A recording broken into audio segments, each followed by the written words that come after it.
So finally ಗಾಡಿ ಪೂಜೆ ಆಗಿದೆ. So captains, how you feeling? ಬಹುತ್ ಬಡಿಯಾ ಅಂತ ಸೊ ಸಕ್ಕತ್ತಾಗಿ ಫೀಲ್ ಮಾಡ್ತಾ ಇದ್ದಾರೆ.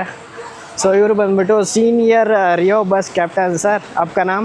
मेरा नाम लेखराज, हिमाचल का फर्स्ट वोल्वो बस ड्राइवर। ओह, रियो बस की पहले भी मेरा इंटरव्यू हो चुका है सोमेज के टाइम में। ओके। तो फर्स्ट टाइम मैं 2004 में वोल्वो बस लेके आया था हिमाचल में, पहला वोल्वो बस ड्राइवर हूँ।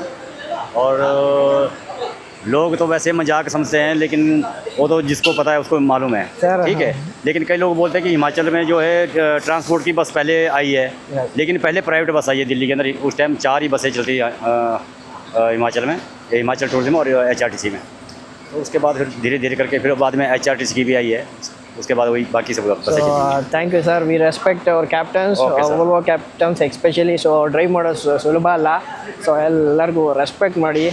ಥ್ಯಾಂಕ್ ಯು ಸರ್, ಕಂಗ್ರ್ಯಾಚುಲೇಷನ್ಸ್ ಅವ್ರಿಗೆ. ಆಮೇಲೆ ಓನರ್ ಹತ್ರನೂ ಮಾತಾಡಿಸ್ತೀನಿ. ಸೊ ಈ ಥರ ನಿಮಗೆ ಡೆಲಿವರಿ ಆಗ್ತಾ ಇರೋದು. ನಿಮಗೆ ಇಲ್ಲಿ ನೋಡೋದಾದರೆ ರಿಯೋ ಬಸ್ನ ಒಂದು ಲೋಗೋ ನಿಮಗೆ ಫ್ರಂಟಲ್ಲಿ ಈ ಥರ ನೋಡೋಕ್ಕೆ ಸಿಗುತ್ತೆ. ಹೊಸ ಬಸ್ಸು, ಈಗ ತಾನೇ ಪೂಜೆ ಮಾಡಿರುವಂಥದ್ದು bus. As it's by axle bus, multi axle ಅಲ್ಲ. ನೋಡ್ತಾ ಇರ್ಬೋದು ಇಲ್ಲಿ ನಿಮಗೆ ಹಿಮಾಚಲ್ ಪ್ರದೇಶಲ್ಲಿ ಬೀರ್ ಅಂತ ಒಂದು ಇದು ಪ್ಲೇಸ್ ಬರುತ್ತೆ. ಅಲ್ಲಿ ನಿಮಗೆ ಪ್ಯಾರಾಗ್ಲೈಡಿಂಗ್ ಮಾಡ್ತಾರೆ. ಆ ಒಂದು ಇಮೇಜ್ನ ನಿಮಗೆ ಈ ಒಂದು ಬಸ್ಸಲ್ಲಿ ರೇಡಿಯಮ್ನ ನಿಮಗೆ ಕಲರಿಂಗ್ ಮಾಡಿರುವಂಥದ್ದು ಸಖತ್ತಾಗಿ ಮಿಂಚ್ತಾ ಇರುವಂತಹ 2 ಬಸ್ಗಳು ನಿಮಗೆ ಬೈ ಆಕ್ಸಲ್, ಮಲ್ಟಿ ಆಕ್ಸಲ್ ಅಲ್ಲ.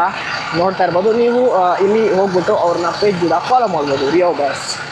ಸೊ ನೋಡಿ, ಇಲ್ಲಿನೂ ಅಷ್ಟೇ ಹಿಮಾಚಲ್ ಪ್ರದೇಶ್. ಇಲ್ಲಿಂದ ನಿಮಗೆ ಡೆಲ್ಲಿ ಹೋಗುತ್ತೆ ಈ ಬಸ್ಸು. ಸಖತ್ತಾಗಿ 2 ಕಲರಲ್ಲಿ ಮಿಂಚ್ತಾ ಇರುವಂತಹ ಈ ಒಂದು ಬಸ್ಗಳು.